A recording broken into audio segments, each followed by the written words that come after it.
Guys,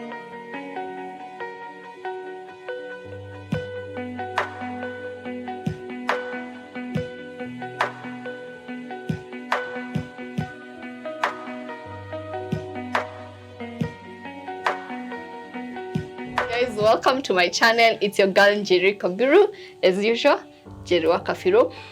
I have kind of changed the channel topic. I know I was doing a lot of DIY, but then I went back to why I started DIY, and the cause of why I started DIY was teenage pregnancy. Yes. Being a teenage mom. Yes. So today I have a guest, my first guest.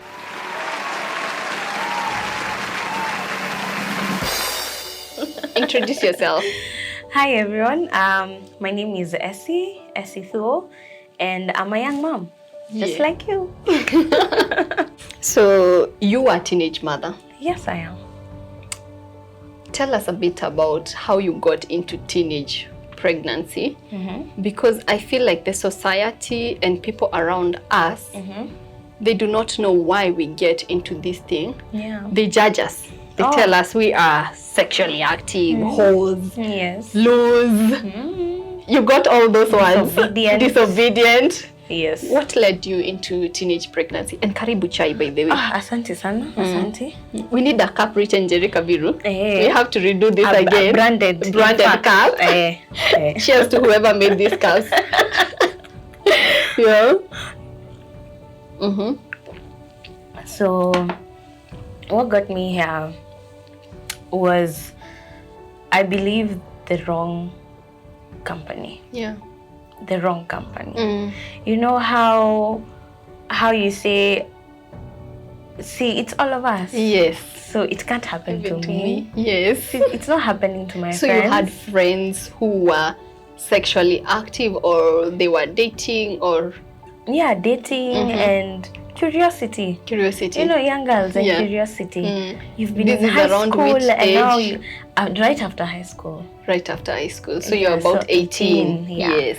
So the way you're so curious out here, you want to know, oh, how does it feel to have a boyfriend, going out? And you hear your friends talking about how their academic was, how they can later. Yes. Petty stuff. So you just want to experience everything just like they are. Yeah.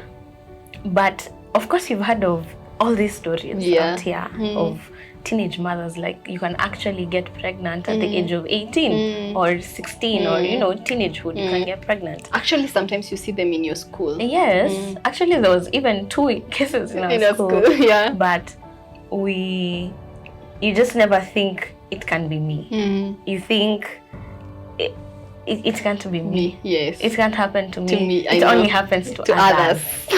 Yeah. Now, that is the unfortunate part. It can happen to you. So, Essie, let me just go a little bit back. Like, tell us a little bit about your background. Where have you grown up? Which school did you go to? Because I feel like some people have this category of, I'm from the ghetto, it happens in the ghetto. Or I'm from groups of schools. It can happen to me. Yes. I've been raised well, in a good home. We never lacked, and I thank God for that. School, I went to good schools. Yeah. Good schools. Good groups of schools, not groups of schools, group of schools. In primary, I was in Green Garden, and in high school, I went to Loreto Limuru. Wow. Quartet. Wow. And then now, right after high school, now that year after finishing KCSE, is now when I got my baby. Wow. So during high school, you were pregnant, or you got her immediately after high school? Immediately after high school. Take us to that part. Was it a party? Was it just, I've met someone, I'm in love? And what was it? Very random. Yeah. It was not a party. Yeah. It was not ati kasherehe sijui jam session or a concert. Yeah. We were just walking in town with a group of friends. Actually, we were going to get a mat to head home. tulikuwa tumetoka classes za computer. Yo enzi. Kila mtu after high school unaenda computer classes. So tulikuwa tunatoka class, tunaenda home. Yeye alikuwa anaishi Kawa West. So juzi wote ni wa Thika Road, tunapanda the same car. So on our way, now my friend met his friend. And now this friend was now the actual guy. Yeah. Yes. And now from there, we are here. We are here as a mother. Was he a young person or had he finished high school?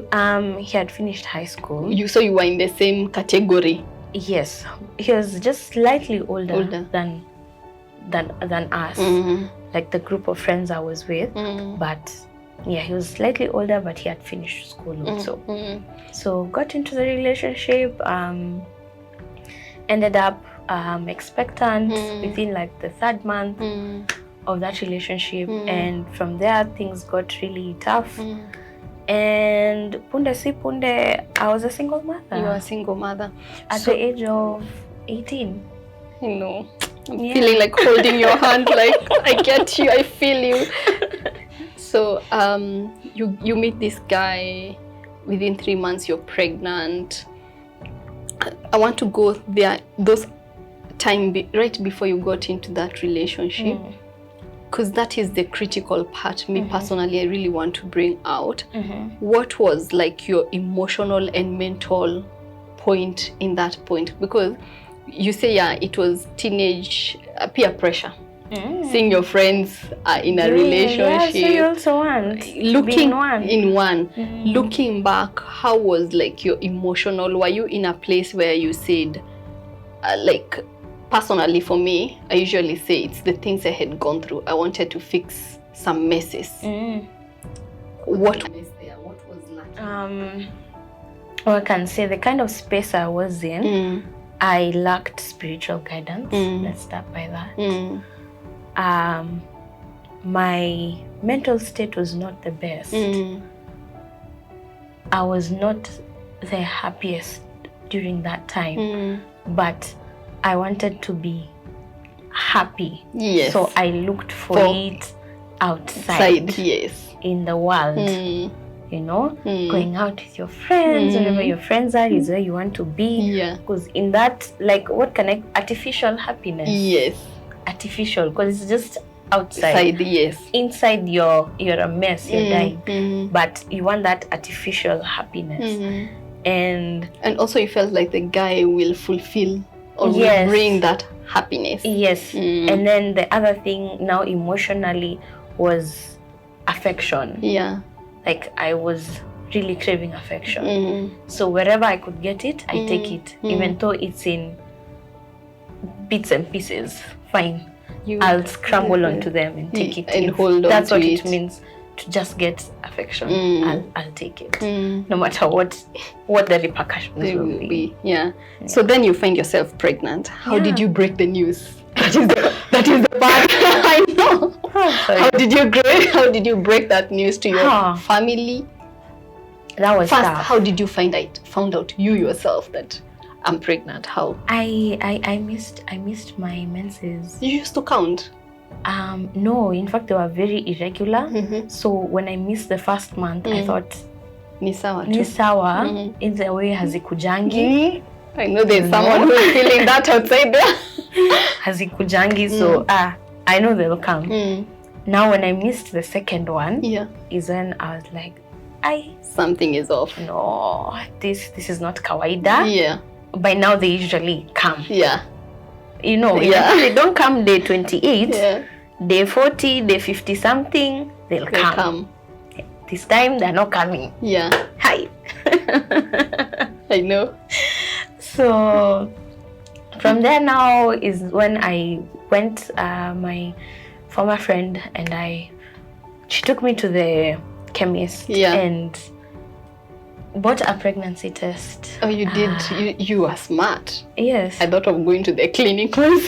I never thought of buying it and trying it myself. I knew I can go buy. I went and bought. In fact, I bought 3. In case one fails. 3. And then went to the like a washroom somewhere, did the test. First one, 2 lines. Second one, 2 Positive. lines. Third one, 3 lines. But my heart could not accept. Yes, I know. You feel like reversing the moment. So that's when I went back to the chemist and told them that, and asked whether they do a blood test. I was like, if the blood one comes 2 lines. Yeah, you know. Yes, that one for sure, I'll take it. I will not even have to take 3.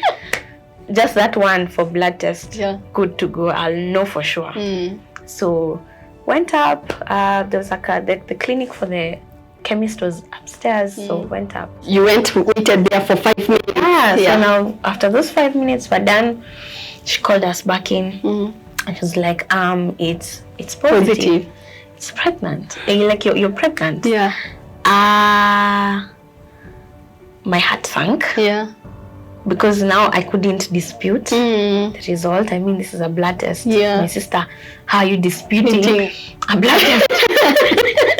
It's like being told you have malaria. You can't say, no, I have typhoid. It's malaria. Yes, it's malaria. Yeah. So I sat down. She could see that I'm shocked. Yeah. So she told me, you have options, by the way. If you don't want to keep the child, I know of a clinic inaitwa Mary Stops pale chini. I didn't take that in immediately. Yeah. I was too shocked. So from there I decided, you know what? Let me just first go home and digest. Yeah. And think through it. Yes, that's what I even told her. Did you ever just go home? Press your stomach to feel it? No. Oh, you're lucky. No. Press. Yeah. And then sometimes you feel, I know that's it. Trying to convince yourself it's not there. I know. Yeah. So I went home. Yeah. When I got home, I kept quiet. I didn't tell anyone. Yeah. But I called the guy and I told him the news. Yeah. It was like a time when our relationship wasn't so good. Yeah. We're having some very rough patches. You can imagine how that conversation started and ended. Yeah. It wasn't the loveliest conversation. And then from there it was pull and pull. Like push and pull. Yeah. Till around what was his response like? In the first response, because that one is usually a shock also to them. He was shocked. First of all, of course, he was shocked that I was pregnant. And he asked me 3 times, "Are you sure? Are you sure? Are you sure?" I'm like, yes. He never doubted. He never went, "See, yangu, it's not mine." Oh no. At least, even though that relationship was not good, he knew that it was just me and him. Yeah. None of us was stepping out. No. We're both loyal in those terms. So he basically told me now after that that he'll call me later so I can talk about it, because I was distraught. I didn't want so many questions. I just wanted to be alone. So from there I did not tell anyone at home for the next, to be very honest, for the next 4 months. What about morning sickness, the being tired, the wanting to sleep longer? I know. I think it's God. No one noticed. No one noticed. I'm not lying. No one. Really, no one noticed. And you had the morning sickness? Oh, I had it all. Even kitungui kikarangwa, the way you ran away. So you never wanted to be in the kitchen? Oh, no. But somehow, no one noticed. No one noticed that. But then, that means at that time you had also an alone life. Like you were not so. Like you were not so active in the family setup. Like, oh, definitely. Yeah, it's like that the isolation had happened before the pregnancy or during the pregnancy. Was it a decision that you said, I'm not going to be around my folks, around people, or had it happened before? The isolation was already there, but now, of course, I made it worse. When I knew I was pregnant, just so that they don't have any clue. Yeah. So I pulled myself away even more now. Yes. Because that's one of the things I really, like I keep on saying in these stories, I really want to bring out things that even parents and people in the family do not think about for a girl, because the isolation is one of the things that pulls you to want to have someone present in your life. Yes. And parents think, see, I'm providing this, see, I'm doing this, I'm doing this. You should be okay. You should be okay. Yeah. Enough. But then there is this keep void that pulls you towards a guy out there. Anyway, so back to that story. You don't want kitungu, you don't want anything, you're isolated. When do they know? They know when I was 6 months. Now you can't hide it. I still could. You still could. I just said it. You had that kind of just I give back in this house alone. God, I was saying the way things are going, I'll give back in this house alone. And by this time the relationship is done, it's gone, you're alone. The relationship is done by 6 months, but still the push and pull. Yes. Of maybe this could work. Please just try. It's for the child then, not even me, just the child. And this is every girl's prayer, that they don't go through it alone, because it's the hardest moment. Yeah. So get to 6 months. Now, of course, I've not been going for any clinics, which is very dangerous. Please, young girls, please go to the clinic. As we speak right now, I'm a medic, and I know all the wrongs, like all the wrong things that can happen without you having gone for your clinics as you should. And by clinics, I mean the prenatal ones. And by prenatal, I mean, just in case somebody that does not understand, is when you're pregnant, you need to go to visit the gynecologist on nearly a monthly basis, from the point you find out to the point you deliver. And even after. Yes. Until they tell you, Sasa, Tosha is now when you can stop. But it is very key for the health of your child and for your own health. Okay? Kindly get all your supplements, get your ultrasounds done. Ultrasounds are not only to know about the gender of your child, but also to know the well-being and development of the fetus in the womb. If they have any deformities, if there's just anything wrong, can be caught during the ultrasounds, and some, actually majority, can be fixed. So your baby won't have to suffer just because you are too scared to go for clinic. Now we're going to take a break, 1 minute break. Then when we come back, we want you to tell us how you broke the news. Okay. And we will be right back.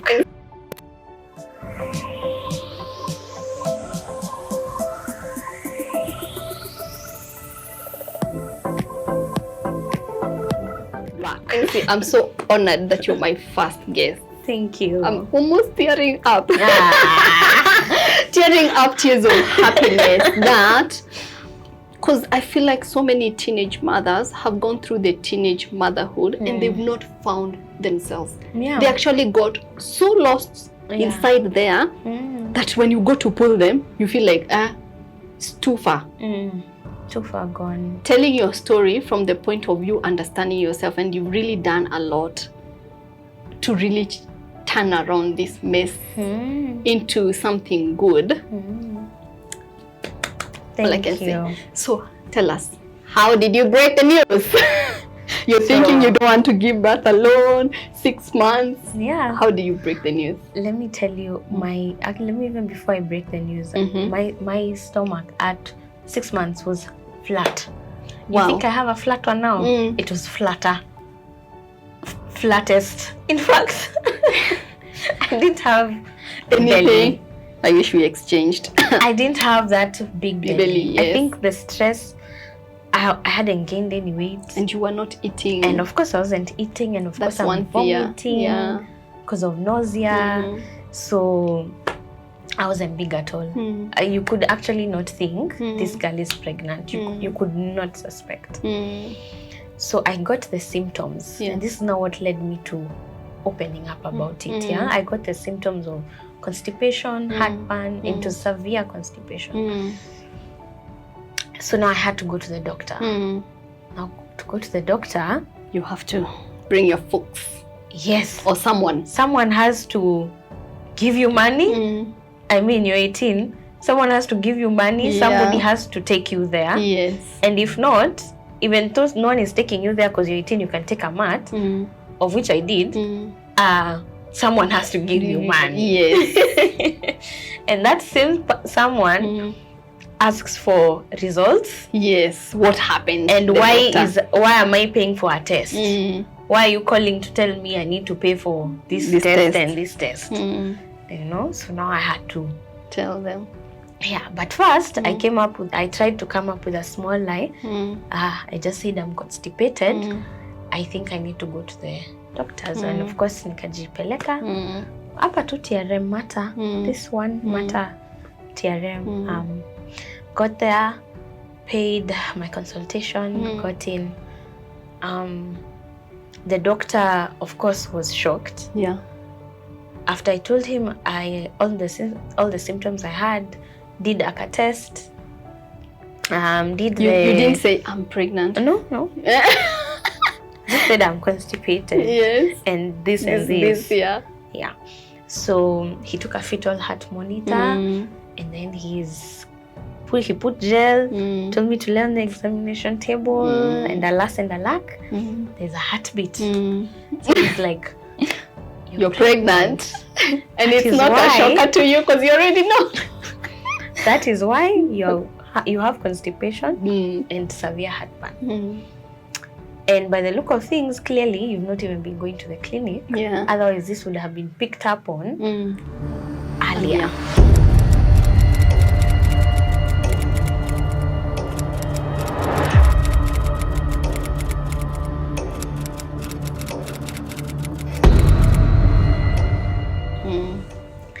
So he asked me whether I've ever done an ultrasound.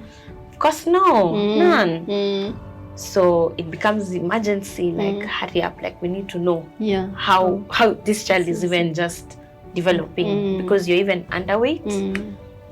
You look so small for a woman who should be pregnant. You're too small. So did the ultrasound. But now for the ultrasound, of course, I could not ask for money from home. Yeah. I called my friend. My friend sent me money. Because hiyo singeweza explain why I need an ultrasound over the phone. Yeah. Yeah, so got the ultrasound done. I saw my child for the first time. Then the doctor asked me, do you want to know the gender? Her gender? I was like, yes. Tell me. And he told me it was a girl. And now I had mixed feelings. I was happy, but sad. Yeah. You know? Yeah. I'm crying tears of joy and of sadness at the same time. Has that ever happened to you? What made you feel like sad and happy at the same time? Sad because now I have to tell my parents today. Like today is not ending before they know. Because now I have to tell them, because the doctor has told me of all the things that can go wrong if I don't go for clinics. Yeah. And now that you need to tell them. So how many walks did you walk thinking, nitaanzia wapi story? How did you think about it? I went back home. Thank God my brother was home. So I told my big brother first. I called him to my room. It was around 5 in the evening. So I told him, the eldest one, told him first. And then the eldest one called the second one. So my big brother, also my big brother, told him. And then now when my dad came home, there's this thing, you can't tell my parents things when they are together. Oh, you can't tell them together? It's a bomb. Yeah. That's a bomb. That's a bomb. a bomb waiting to explode. Yeah. So split them. Split them. So we first called Dad. This was a strategy that my brother came up with. Yeah. So let's just tell Dad first. Yeah. And then when Mom comes, because she comes later, then now we tell her. And then now they can talk about it together away from us. Yeah. Yeah. And you're the only sister? No, I have a younger sister. A younger sister. At least she's younger. I'm the firstborn girl. Yeah. I'm the firstborn girl. So you tell your dad, how did that turn out? Oh. Who told him? Is it you or your brother? My brother. I didn't have a voice. You were in your room? Or you were there present? I was there. But I you couldn't looking down the whole time. Yeah. And my voice couldn't come out. Yeah. My dad was just seated right opposite on this other side. Not next to you. Oh, cannot even try. Yeah. So he was there. My brother is here. My other brother is here. I'm on the edge of the seat just in case anything goes like you can run. Just run. Yeah. Before you're turned into dust. Yeah. So my brother breaks the news. Esther is pregnant. Yada yada yada. And he gets so angry. Oh my God. Like outburst of anger. Yes, that is exactly what happened. Throwing stuff or just talking? Words. A lot of words. Very hurtful words. Course. And of course he's disappointed. Oh, tremendously. Yeah. Greatly disappointed. Yes. So you sat through to listen to the words? Of course. And they cut through me like a sword. Like are there words you could bring them out, or you feel like you want to keep them? No. We're not living that day. No. I know. No. I get you. Tea for tough. Yeah. So that passed. We stood up, left Dad there. Mom came in the evening. It was a bit easier because it's Mom. So you sat her again? Yes. Your brother did that? Yes, again. we should just... your brother is just... He's a hero in this topic. He was my spokesman. I had a spokesman for the day. I tell you, no one left my mouth that day. By the way, none. He had the whole game plan. He was in uni by then? No, he had actually cleared. Cleared uni. Okay, at least. Yeah, he had actually cleared. But he was still at home. Yeah. So told my mother. Of course, Mom broke down. She was so sad. Thank God she didn't like shout. Like they had two extremes. Like Mom was extremely sad. Dad was extremely angry. Yeah. Like those are the two reactions. Yeah. Then after you're done, you stood up and left again. And left your mom. To my room. Yes. Yeah. Yes. And then in the evening now, at night after supper, I had not eaten. Of course, I was not even hungry. Oh. And even the thought of leaving the room to go and face them now that they know, leave the hospital, you're back home with the baby, you place the baby on the bed. Yeah. What got you through that season? What basically got me through that season is always having hope. Hope is everything. Do not give up on the hope that is in you. Yeah. That tomorrow will get better no matter what happens. Even when you break down and cry so much, just know that tomorrow it will get better. And with that, I wonder, like, what are small things that you did that contributed to hope? Because the word hope, it's a word, but you need to put it into action for it to activate in your brain. What were those small things that you kept on doing, marking that now you're not sleeping enough because the baby cries? Yes. And they come out and they think the day is night and the night is day. Yes. And still you're in silent. Yes. Or by now you're open. Still in silent mode. Postpartum depression has hit. Yes. I now have a newborn baby in my arms and I'm the one to take care of it. You know? So But your mom is helping. Here and there. They can't be there 100%. You're the mother now. I'm doing the heavy lifting. Yes. You know? And it's your responsibility. Yes, you have to do it. I'm the mother. not my mother. My mother is my mother. Yeah. Of which she did my raising. Yeah. So if at night she sleeps, me wake up, stay up with your baby, you know. Yeah. But what I did is not to lose the hope that I had. Is first of all, faith in God. Keep that connection with God. Yeah. Build that relationship with God. Read His Word. It gives you a lot of hope and encouragement. Yes. That even that tomorrow will be better. 2 is believing in yourself. Trust yourself to get yourself out of that situation. Because in majority of the times, we always love to think that in those difficult situations, our friends will be there, our loved ones will be there for us, our relatives will be there. But it comes a time in life where you are in a tough spot all by yourself, and you don't know what you're going to do next. You only have yourself to get you out of that situation. Yeah. So you have to trust yourself to keep going and not giving up. To wake up and always keep that hope burning in you that I will be better. It will get better. And it has to get better because there's nothing else. There's no other option. Yeah. It's better or better. Like, no option. Naturudi nyuma. Yes. So what was like the practical part? Because now you're talking to yourself. All these things you're talking to yourself. Yes, I was talking to myself, literally looking in the mirror.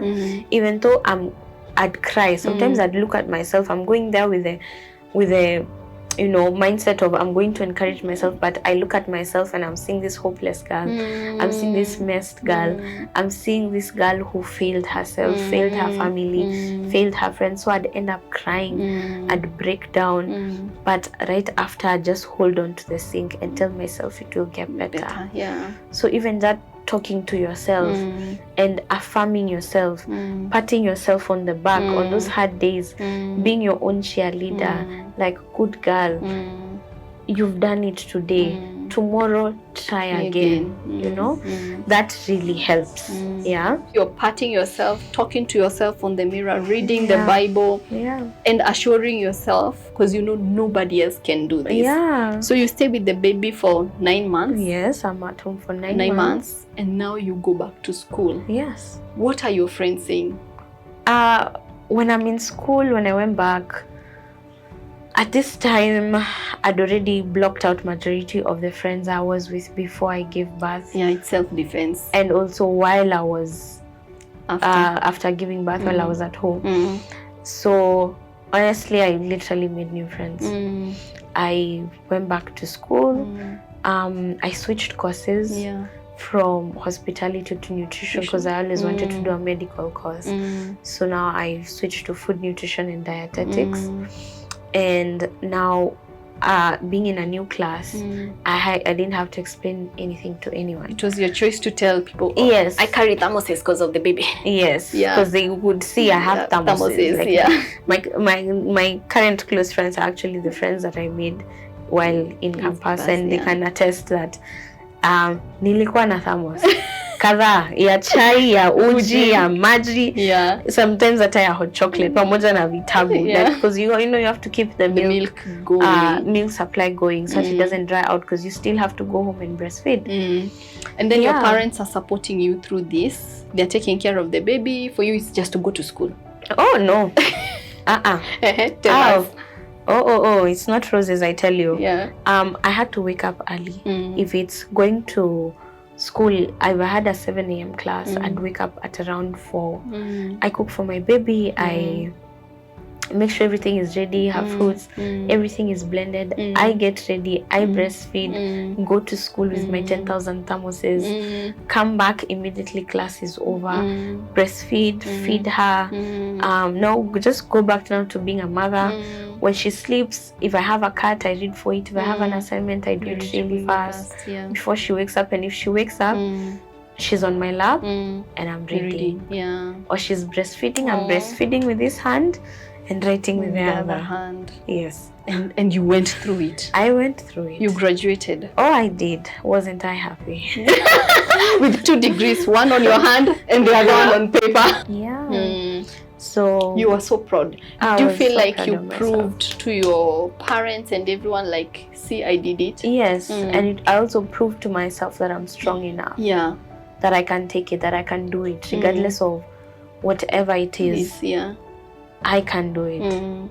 With God, with myself, and believing that tomorrow will actually get better. It did actually get better. Yeah. Let's look at the camera and talk to a young girl out there. What would you like to tell that young girl?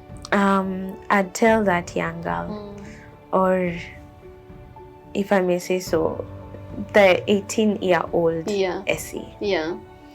And any other girl at that age and you're pregnant.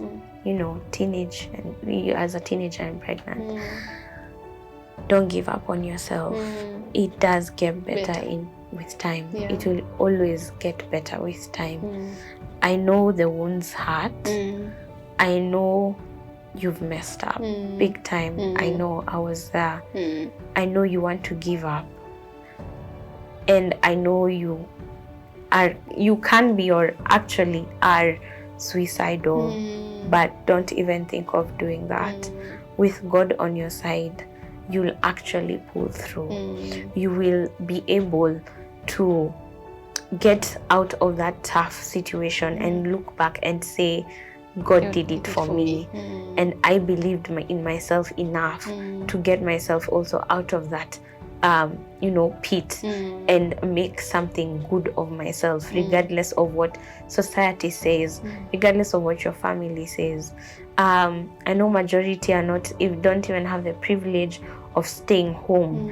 You might have even been kicked out. But I'm telling you, life does get better regardless of the situation. Just don't give up on yourself. Work hard, and always be happy. Don't let your problems define you. Your past does not define you. Your problems are not your identity. Your identity is in who God says you are. You are loved. You are valued. You are worthy. You are the most amazing thing that even God himself created. And he said you are wonderfully created, beautifully created. So kindly believe in yourself. Okay? Yeah. Wow. How old is your daughter now? She's 6. 6 years. 6 years down the line, that's what the testimony. It's a testimony. It really is. And you've graduated. Yeah. You are interning. Yeah, now I'm currently doing my medical internship. Yeah.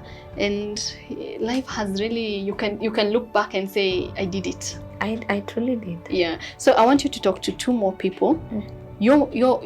The parents who are out there facing the challenge. And I want you to talk to the society. Because the reason why I started this content on the channel is because the society is too harsh and too judgmental. And you've already messed. You've already been kicked down by life. You don't need any extra kick. There's nothing to kick. Yeah, and there's nothing to kick because you're already down. Yeah, but they continue to kick. So talk to the society and talk to a parent whose child, a teenage child, who they brought up thinking they've done their best. They've invested in this child. They think Nani's child got a child, but mine can't, talk to them. Yeah. Okay, so to the parent out there, your child too can be the one. It's not only that child, it can be your child. And as a parent, being a parent now, what I look back to and think, what did I need from my parents before I even got myself into that situation is I needed love. I needed to be understood. I needed to be heard. I needed to feel cherished. So kindly, instead of meeting your child with so much cruelty, so many harsh words, and get out of here, like I don't want to see you. Instead, approach the child with love. Approach the child with understanding, and trust you me, you'll see wonders working, because that is the point where they open up and are able to communicate what it is that they're going through, and they're able to trust you even with their problems, even when they know they are the ones who have messed. They won't be hiding it from you. You'll be the first one to know. Like, let me go tell my mom, she'll help me. Let me go tell my mom, even though I've messed, she'll understand. That is what that girl needs right now. She needs warmth. And to the society, life happens, and it doesn't mean it can't happen to you. It can happen to you. It can happen to anyone else. It can happen to your sister, to your auntie, to your niece. It can happen to anyone. So kindly be more accommodating, be more loving, be more warm, towards this young girl, instead of bashing her and judging and thinking, oh, she's just a loose girl, she's just another loose girl who thought that it can't be her, or she can't get pregnant, oh, now look at her. Instead of doing all that will just make her situation worse, accept her. Don't look at her with those side eyes on the streets as she walks, or those unnecessary comments of msichana umeamua utazaa sasa, like how are you helping with that statement? You're not helping at all. You rather then keep quiet. If you have nothing nice to say, just keep quiet and let the girl be. So that's and lastly, to a girl who is under peer pressure, a girl who is looking for love, a girl who is just in the point of, I was a child, now I feel like a grown-up, and I feel like I want this and this and this, and they can't get it at home. They think of a boyfriend. What's your parting shot with that? My parting shot for that young girl would be, sweetie, relax. Cheeky, relax. Imagine relax. Is never that serious. It's never that serious. You do not need to look for validation in having a boyfriend. You do not need to look for love in having a boyfriend. You don't need to look for to fill that void with a boyfriend. First of all, figure out the root of that void. What is causing that void is what you need to solve first before you even get that boyfriend. Get yourself in a good mental space. First of all, love yourself enough, because clearly if you don't love yourself enough, that boy won't even love you the way you want him to love you. So love yourself first, work hard, achieve your visions, achieve your dreams. If it's school you want to do, go do school first. Even I'm not saying it's bad to have a boyfriend while in school. It's perfectly fine, but just do it knowing who you are and having found your purpose and your identity. Because if you end up doing it when you're in the wrong mental space, I'm telling you, when things go left, you'll be left with nothing to stand on. You'll be left with nothing to stand on, and your whole life will have just fallen apart, and you're left picking up the crumbs of all the mess. So just slow down, work hard, keep your mind straight, please. Focus on your relationship with God. Know your identity in God. Hide yourself in God, so that when even that man comes, he finds you in God. For him to find you, he must first know God. That way you will have done it the right way. Yes. I have nothing else to add. Thank you. Thank you so much for being here. You're welcome. I love your story, that it turns out to be amazing. Yes, it does. I'm so proud of you.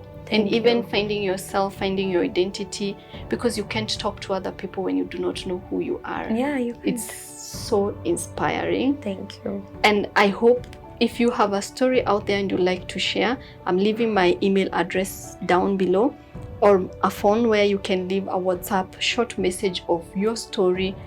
You could be a teenage mother or a sister or a brother. We'd like to sit, by the way, down with your brother to tell us just from his perspective. Yeah. I have to look for her brother to hear the perspective from your brother's side.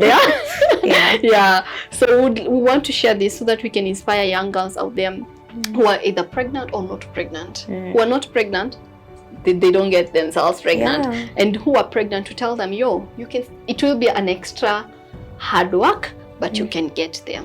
So this is a channel where you tell your story and you change your life. And until the next time, I'm going to say bye. Bye-bye. Those campaign cars. Yeah. Watu wa campaign. Simuende tu na huko kwanza. Sorry, so you're quiet for the campaign cars. I know. So